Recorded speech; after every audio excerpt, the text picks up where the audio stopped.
ये मेरी पत्नी है चंदा, जिनका केक आप लोगों को मैंने दिखाया। थैंक यू बोलो सबको।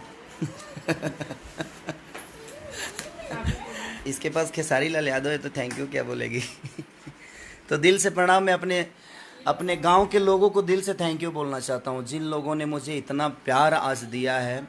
और ये मेरी बिटिया रानी, जो कि मेरे जीवन की सबसे बड़ी खुशी है, सबसे बड़ी खुशी। हाँ, कितना होता है, कितना होता है। थैंक यू बोलो आप सबको। Thank you. एक किसी दे दो, एक किसी दे दो, ऐसे ऐसे दे दो। हाँ, तो दिल से प्रणाम आप सबको। और आप अभी अपने घर में सुरक्षित रहिए, कहीं जाने की ज़रूरत नहीं है। इसीलिए मैंने कई सारी शो को अपने कैंसिल कर दिया, शूटिंग। तो दिल से सारे मीडिया प्रभारी को मैं दिल से प्रणाम, सारे कंपनी मालिकों को मैं दिल से प्रणाम। मैं व्हाट्सएप पर जिन लोगों का जवाब नहीं दे पाया हूँ, सॉरी, कि क्योंकि मैं जगा हुआ था 2 दिन से, तो मैं सो नहीं पाया था।